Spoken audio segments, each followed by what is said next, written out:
Oi,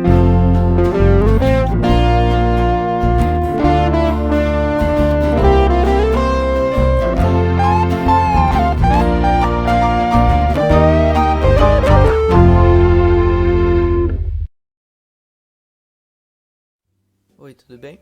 Sou Ricardo Ribeiro Nunes, biólogo formado pela URGS e atualmente mestrando no programa de Fisiologia. E nesse vídeo vou falar sobre adaptações ao frio nos animais. Os animais podem usar duas estratégias para regular a sua temperatura. Os animais ectotérmicos são aqueles que obtêm seu calor a partir do ambiente. Também podemos dizer que eles são pecilotérmicos, pois sua temperatura corporal é semelhante ao do ambiente, sendo o caso de invertebrados, peixes, anfíbios e répteis. Os animais endotérmicos são aqueles que produzem calor metabolicamente, também chamados homeotérmicos, porque mantêm a temperatura corporal constante, independente do ambiente. É o caso de aves e mamíferos. Como os ectotérmicos acompanham a temperatura ambiental, quando eles estão em ambientes frios, eles correm o risco de congelar. Nesses animais encontramos a estratégia de evitar o congelamento ou de tolerar o congelamento, que é quando o animal congela, mas sobrevive. Para entendermos como isso ocorre, é importante olhar para o processo de congelamento, sendo importante três conceitos. O primeiro é o de ponto de congelamento, que é a temperatura abaixo da qual existe a possibilidade do líquido congelar. No caso da água, esse ponto é 0 graus Celsius, mas nos fluidos corporais é um pouco abaixo devido aos solutos presentes nos fluidos. Mas, quando a temperatura fica abaixo do ponto de congelamento, não necessariamente é a formação de gelo, e nesse caso temos um líquido super resfriado, que é o segundo conceito importante. O terceiro conceito é o de ponto de superresfriamento, que é a temperatura abaixo da qual um líquido super resfriado congela espontaneamente. Quando isso ocorre, há a liberação de calor latente e a formação do gelo, que pode ser cada vez mais resfriado. Acima do ponto de congelamento, os animais podem manter sua atividade normal. Com líquidos super resfriados, evita-se o congelamento, e quando ocorre a formação de gelo, é necessário tolerar o congelamento. Além disso, o líquido super resfriado está numa condição instável, pois existe uma probabilidade que esse líquido congele. Qualquer formação de cristal de gelo num líquido super resfriado irá induzir o congelamento. Da mesma forma, um líquido que já contenha cristais de gelo não pode ser super resfriado. Além disso, existem elementos chamados agentes nucleadores de gelo, que são capazes de iniciar o processo de formação de um cristal de gelo. É o caso de fosfolipídios, algumas proteínas, sais de cálcio e até mesmo bactérias. Um líquido super resfriado que contenha nucleadores tem uma maior probabilidade de congelar. A forma mais simples de se evitar o congelamento é através do comportamento, onde o animal busca refúgio em locais que não congelam, como o fundo de lagos e tocas, e lá ele fica até que as temperaturas voltem ao normal. É o caso de muitas tartarugas, anfíbios e lagostins. Outra forma de evitar o congelamento é a produção de anticongelantes. Eles podem atuar de forma coligativa, ou seja, eles aumentam a concentração do líquido, diminuindo seu ponto de congelamento, e é o caso do glicerol, sorbitol e manitol, utilizado por muitos insetos. Alguns anticongelantes atuam de forma não coligativa, sendo o caso das proteínas e glicoproteínas anticongelantes. Elas se ligam nos cristais de gelo, impedindo que novas moléculas de água se liguem, e portanto impedem o crescimento dos cristais de gelo. Esse tipo de estratégia é utilizada, por exemplo, por peixes, como o linguado do inverno. No gráfico vemos que nos meses frios há um aumento da produção de anticongelantes e a diminuição do ponto de congelamento do plasma. Outra estratégia possível é a manutenção de um estado de superresfriamento, que é aquele estado em que o fluido se mantém líquido, mesmo na temperatura abaixo do ponto de congelamento. Isso só é possível com a remoção de nucleadores de gelo, para diminuir a probabilidade da formação espontânea de gelo. Essa estratégia geralmente é combinada com o uso de anticongelantes para diminuir o ponto de congelamento. É uma estratégia comum em insetos e peixes. O comportamento, a utilização de anticongelantes e o superresfriamento são estratégias para evitar o congelamento.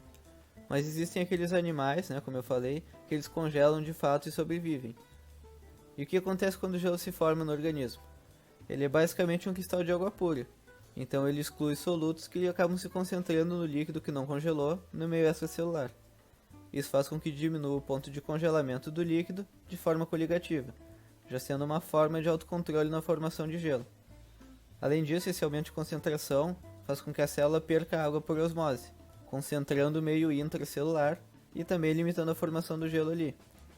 Acontece que sem outras medidas protetivas, a célula perde tanta água que ela acaba morrendo. Outro problema é que os cristais geralmente formam pontas, e isso pode perfurar a membrana plasmática e matar a célula também.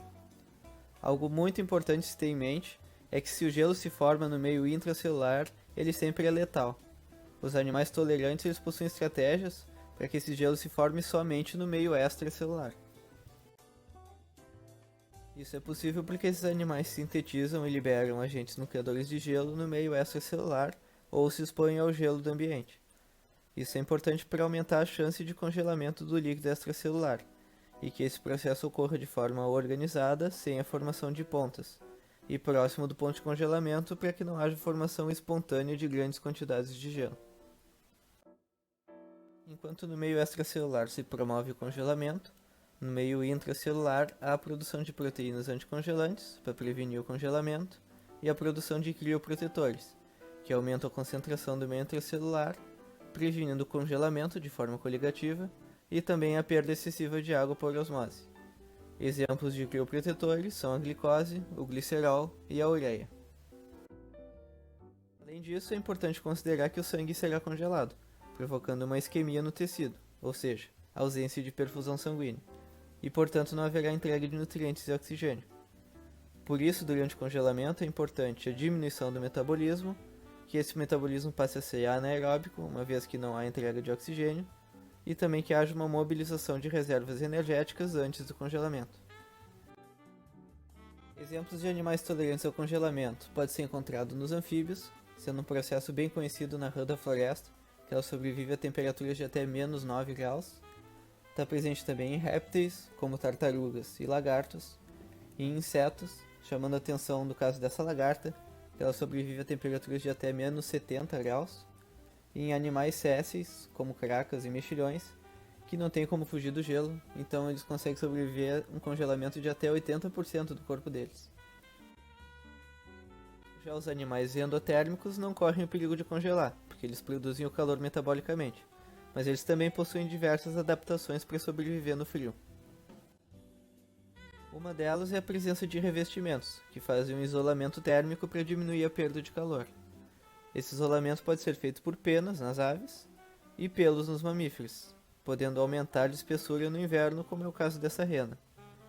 O isolamento pode ser também uma camada espessa de gordura, como o blubber que vemos aqui, que está presente em cetáceos, como as baleias, e em pinípedes, como focas e morsas. Os animais também possuem um tipo de gordura chamada tecido adiposo marrom, que é uma gordura utilizada somente para a produção de calor, principalmente no início da vida. Os animais adaptados ao frio possuem maior quantidade desse tecido tanto ao nascer quanto na vida adulta. Alguns mamíferos são capazes de entrar em estados hipometabólicos, quando eles dormem e diminuem sua produção de calor, tendo uma temperatura corporal semelhante à do ambiente. Esse comportamento pode ser de hibernação, quando dura vários dias e acontece no inverno, pode ser uma estivação, quando dura vários dias e acontece no verão, e nesse caso não é uma adaptação ao frio, então eu não vou falar dela, e o torpor, que ocorre em determinados períodos do dia, seja no inverno ou no verão.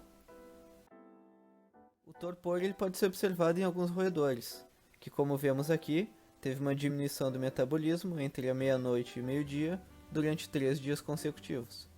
Durante esses períodos, a temperatura do animal foi de 17 graus, que foi próxima da do ambiente, que era de 14 graus. Nessa marmota, vemos também que numa temperatura ambiental de 6 graus, ela manteve uma temperatura corporal de 7, mas isso durou 12 dias, sendo um caso de hibernação. E para finalizar, temos um caso interessante, que é o do esquilo do Ártico, que como vemos ele hiberna durante os meses frios, acordando periodicamente por pequenos períodos, que é algo comum nos animais que hibernam. O que é interessante é que esse animal ele hiberna em ambientes muito frios, onde o solo está sempre congelado, que é o solo permafrost, e o animal ele só consegue cavar uma toca de até 1 metro de profundidade, onde as temperaturas elas conseguem alcançar até menos 15 graus em alguns períodos. Nesse período, o animal ele precisa aumentar sua produção de calor durante a hibernação, mantendo uma temperatura corporal de menos 3 graus, que não é tão próxima da temperatura ambiental como ocorria nos primeiros meses de hibernação. Além disso, nesse período o animal mantém os líquidos corporais super resfriados. A maioria das informações eu tirei desses dois livros de Fisiologia Animal e daquele artigo que eu referenciei ali embaixo sobre congelamento, e espero que vocês tenham gostado da aula.